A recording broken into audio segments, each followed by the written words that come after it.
കുരിശു ചുമന്നു നീങ്ങും നാഥനെ ശിവയോൻ തുണച്ചിടുന്നു.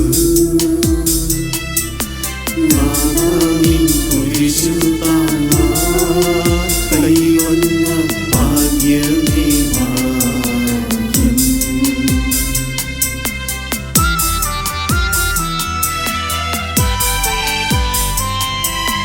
നിൻ കുരിശത്രയോ ലോലം നിന്നുടം ആനന്ദദായകം.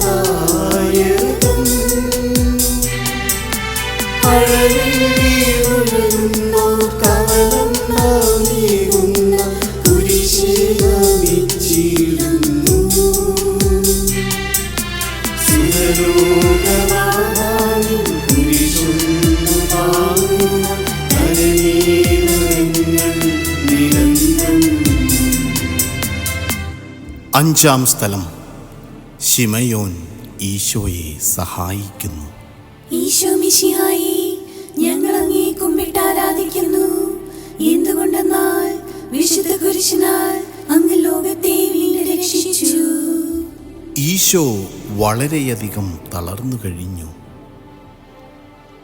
ഇനി കുരിശോടുകൂടെ മുന്നോട്ട് നീങ്ങാൻ ശക്തനല്ല.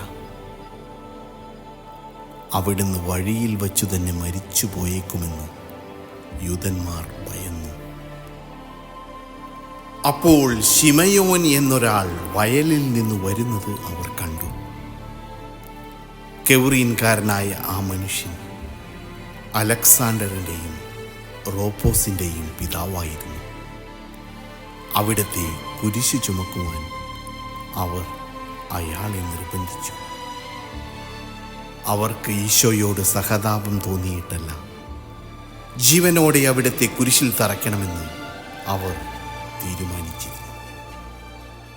കരുണാനിധിയായ കർത്താവേ, ഈ സ്ഥിതിയിൽ ഞാൻ അങ്ങയെ കണ്ടിരുന്നുവെങ്കിൽ എന്നെ തന്നെ വിസ്മരിച്ച് ഞാൻ അങ്ങയെ സഹായിക്കുമായിരുന്നു.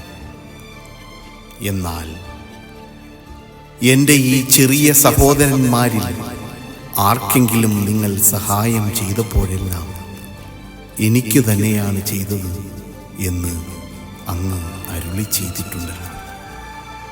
അതിനാൽ ചുറ്റുമുള്ളവരിൽ അങ്ങയെ കണ്ടുകൊണ്ട് കഴിവുള്ള വിധത്തിലെല്ലാം അവരെ സഹായിക്കാൻ എന്നെ അനുഗ്രഹിക്കണമേ.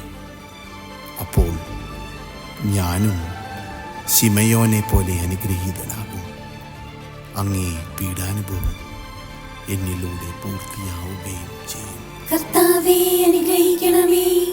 പരിശുദ്ധ ദൈവമാതാവേ, ക്രൂശിതനായ കർത്താവിന്റെ തിരുമുറിവുകൾ എന്റെ ഹൃദയത്തിൽ പതിപ്പിച്ചുറപ്പിക്കണമേ.